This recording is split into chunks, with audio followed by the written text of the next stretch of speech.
Hey guys, it's been a while since I put a video about anything regarding my life and a few experiences that I've had over the past few years, especially trying to run a startup here in Malaysia.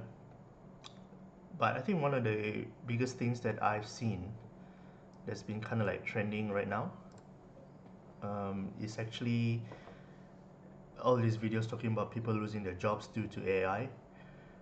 And I've watched a couple of them. So this is kind of like a observation of how the world is kind of like going forth, back and forth, trying to find its way. And I believe a lot of people in the corporate world, in the office world, are equally struggling. Because that just shows you it doesn't matter whether or not you're working in any corporation of any sort. Somewhere, somehow, you're gonna get screwed, right? So, um, I'm a bit, I'm definitely different than the bunch who got laid off. I actually left my job um, to pursue AI. uh, so mine is kind of like the reverse because I actually felt that AI is an opportunity for me. Um, Trying to be part of an industry that's very unknown. We do not know how far it's going to go. But I think for the past 4 years, because it's been 4 years, 2022 was the last time that I left my job, in 2022, and that's where I started this company called Blackstone AI. Uh, we didn't really have a, a right direction yet during that time. We were doing mostly SEO and digital marketing for few clients. We didn't have a lot of clients. We have a few. We actually had one who is a good friend of mine back in overseas. Was doing his tobacco company. So he's a great guy. I really thank him for his support. But we started off doing SEO and digital marketing. And then as the team grew, as I start to acquire talents and people inside the AI space, that's where I start to find out that um, there are a lot of exploration in this particular industry, which is a very interesting industry. I come from the civil engineering field, and as a master's graduate in Australia.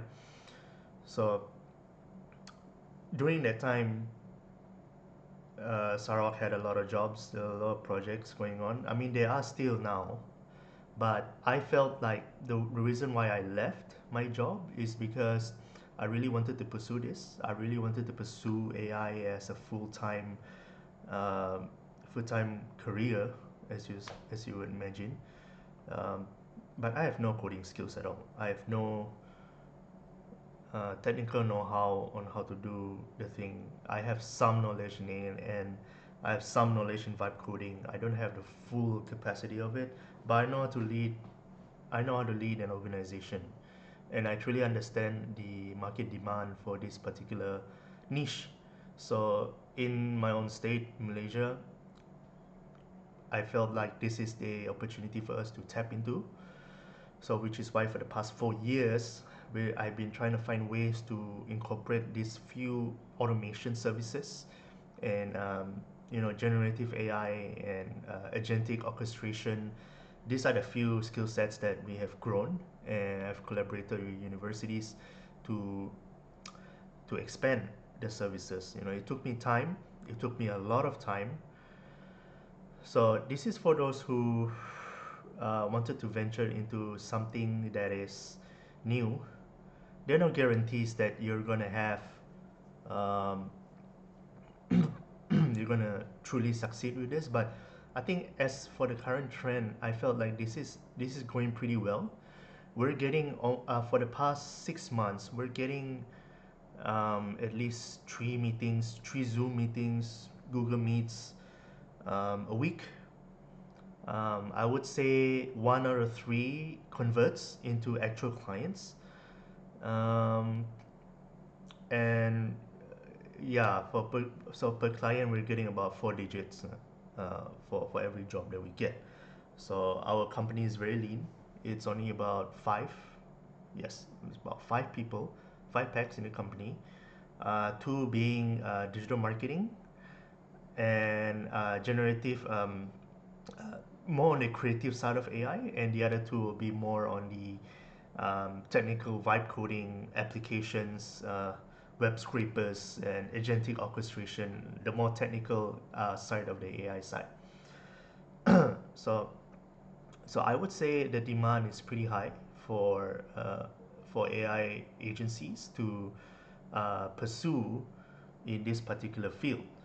Now, one of the giveaways that I would say for those who try to venture out into AI, um, first you have to ask yourself whether or not you have the capacity to actually lead an organization. And you must have a very high EQ, an emotional intelligence to actually understand how each and every member actually talks to each other, and how everyone, and you must be able to place people in their strengths, rather than trying to tell them what they should do, but it is actually your job to find out where they are best at and place them in their particular place. Okay, so I would say, for those who try to venture out, know that whether or not you're fit to be a leader. I have led a few organizations in my lifetime, so I do have leadership qualities. Am I the best leader? Probably not, but I do have leadership qualities, so I know I have some level of confidence to actually lead an organization, to build something on my own. So, uh, going back to my job and leaving my job, uh, it is a blank slate. So you pretty much have a blank canvas. You don't know whether or not this thing is going to go. All right. What you know is what is the demand in the market right now, because thanks to the marketing of OpenAI, everyone is talking about AI, but they do not know what they need for AI. So that's the difference. There are companies who have large amount of data, but they do not know what to do with it. They don't know how they're gonna replicate. They do not know how they're gonna talk about the AI. They do not know how they're gonna put the pieces together so they can give them insights quickly, you give them solutions quickly, can give them actions taken. There's a lot of gold. There's a lot of gold in the data itself, but the data actually has to talk to each other. So when you have all these data ingestion tools and dashboards, they can actually show companies to say, look, you're losing money here, you're making money here, your employee is doing well here, your employee is doing well there. Maybe your particular department is not doing well here. You got to fix it here. All the different training regimes, we actually have all those things for companies. So they are very happy that we can do it for them.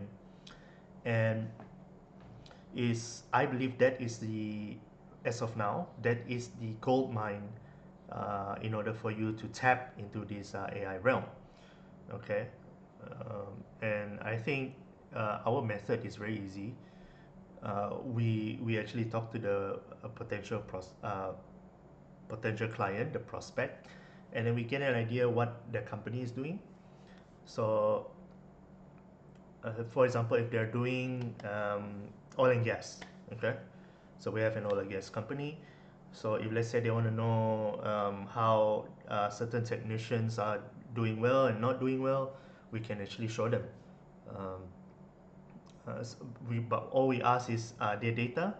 We take it, and then we ingest, and then we do some kind of prototype, dashboard, everything, and then we just show it to them, because that's the only way for you to actually communicate to clients on um, on what is feasible for them, because it's very hard for people to understand what they do not know, what they do not understand. It's best for them to actually see in life whether that particular data is related to their niche, related to their particular business. Only then they will quote unquote give a damn what you're about to say. Okay, so When we put the pieces together, they will actually see the prototype, they can play around with it, they like it, they pay us. It's as simple as that. So that particular process that I built allows us to navigate the market demand for our local state, for the country, and also to be the bridge to allow these companies to adapt slowly into the AI realm. Okay, and the beauty about vibe coding, which still has a long way by the way, but it's definitely better for the than the past 2 years. Because I don't know, the last time I touched vibe coding was probably a year ago. It is definitely better. You definitely have more improved tools. They're definitely more intelligent. They truly understand some of these platforms. The embedded AI actually understands what you want. Like you can say, give me a website for plumbing services in New York, for example. It actually does understand how to build that particular website or that particular app that you're trying to serve. It's really good at that. I really like it. Um, it still has a long way, but it's getting there. You see, that's the scary thing about people who do not truly understand the real disruption of AI. Uh, the potential damage that it can do, especially for those looking for jobs, especially those in the software development realm, in the computer science realm, uh, and especially when it comes to technology, how it's going to truly disrupt and it's just going to take over, which I already saw that many years ago, even before I took up my first job as a consultant in an engineering firm. Uh, but it only gave me time to prepare uh, myself mentally to actually run this organization, and actually have a good takeaway on what the market needs. Okay, so uh, I can tell you the market demand for AI technology right now is very high. Every company is looking for some kind of AI, AI this, AI that. They are always looking for some kind of AI. So we're working on a few projects, too many projects at the moment. We have firms from architectural firms, engineering, oil and gas, uh, what do you call this, workshops, mechanics, product deliverers, logistics. We have all different companies just coming together and be like, yeah, can you do this for us? They say, yeah, sure. You have the data, pass it to us. We sign some kind of NDA, and then we just give the prototype. They like it, they pay us. That's it. That's as easy as it sounds. But the technical part, you kind of have to handle it. You have to know that your team is able to build all these particular tools, particular apps, and such. And you must be able to come up with some seed money for all these tools, because nothing comes for free. I wish it did, because that's going to disrupt it even quicker. But when you pay like $50, $200 a month, it's nothing. It's very small. Um, but for the solo guy who's doing his own startup thingy without a team, that's going to be a struggle. So of course, I'm going to start with budget. But if you're only paying like $200 a month, $500 a month for all these tools, to a business like us is nothing. It's very cheap. Imagine you're paying $500 for pretty much the entire operation.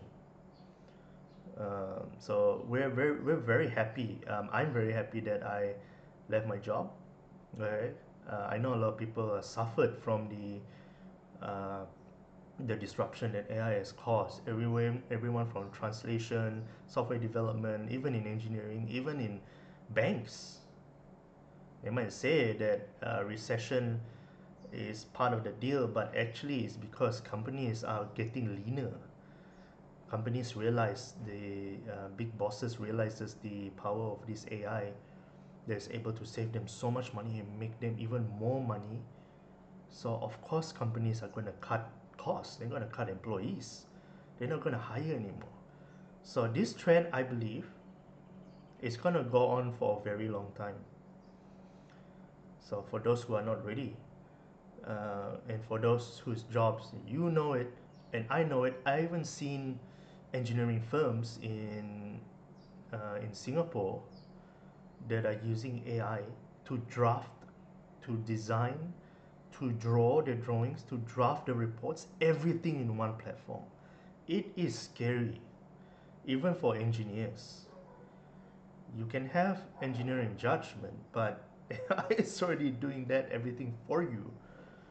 So you're screwed. We all are.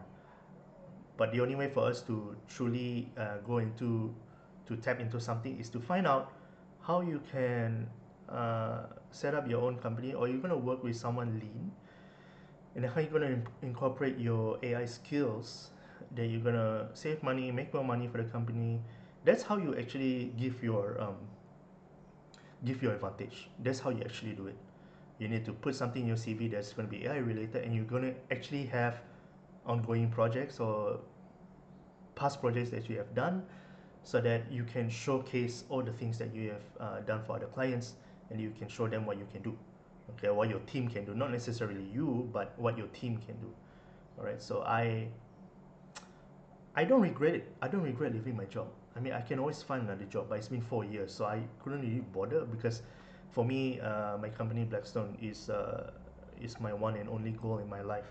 That is what I want to do. That is how I want to proceed with this thing, and the market demand is very high. And even when the recession has settled, even when the jobs the hiring of jobs are back in its track, the demand for AI technology is still going to be very high. It's going to increase.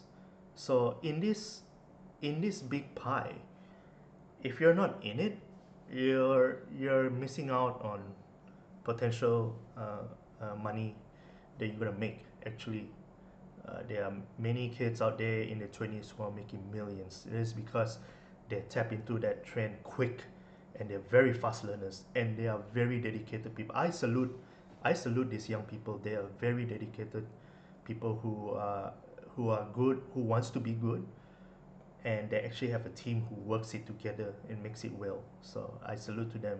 So I aspire to be like them, and but I also want to improve the state of my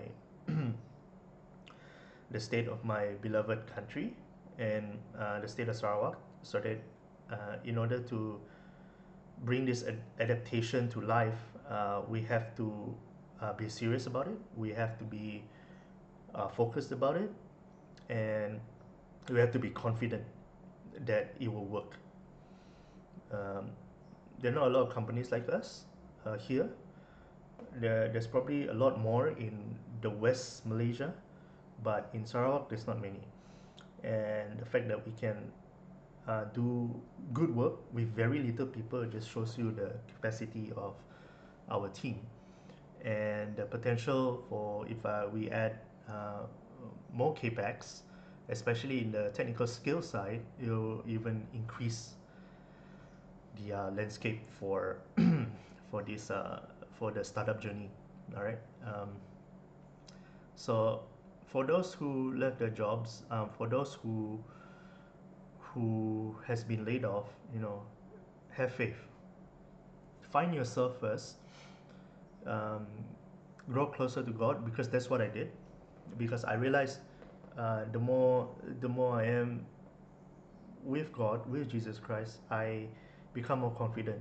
Spiritual. Sometimes the human body needs a channel of energy. You see, you need to be able to have your your spiritual energy, your mental energy, and your physical energy to kind of like work in tandem together in order for you to focus on your goal. And I can tell you, we've made more money. We've made more money than we can ever imagine. I'm very happy. I'm very happy. I'm honestly very happy. And we see in all the opportunities, and we see how we can just expand and really reduce costs and just make profits left and right. So I give it to those who have been laid off. Find out the skill sets that you have to improve. Find out what the market demands, because in this world, a living is never given to you. You actually have to work for it. Unless you're born a royal, which most of us are not. Unless you're born a son of a prime minister of a country, which you are not. Okay, we have to find our ways. We have to find and make it out. But if you're smart enough, you're intelligent enough, you can make it. So find out what you're good at, and find out where you can use AI, and find out who needs these services. All right, and if you can charge it cheaply, you're gonna have a market advantage. That is what I can say. Right, there is no stopping. The AI boom is just gonna keep booming, and there are more companies gonna hire. It's not like the dot-com bubble. Okay, it's not like the dot-com bubble. The dot-com bubble, in retrospective of what's going on with the AI boom, is because the dot-com bubble is a complete scam. Everyone's just selling domains. Who cares about that? Everyone's selling domains. The few successes of the AI boom are actually two people: Google, Amazon. See, look at where they are right now. But everyone else it died off, right? It didn't die off because the domain name is wrong. It died off because no one required those kind of services at a scale of which Google and Amazon is today. You see, but AI is very different. The AI technology itself actually can serve the community, can serve the business landscape with all these tools in place. It can do that. That's the difference. See. So I hope this is a good takeaway for anyone who's finding some kind of motivation, finding um, some kind of relief. It's not over, but you have to adapt. You have to change. If you're a book writer, narrator, then maybe do more YouTube content. I don't know. You just have to do something. You cannot sit down and just uh, give up. You can't. The world doesn't owe you a living. You have to find it yourself, right? So, thank you very much, and I hope I have more time. I've been very busy with the company, and I have more time to just give back to the community, especially those who struggle in the workplace. Thank you very much.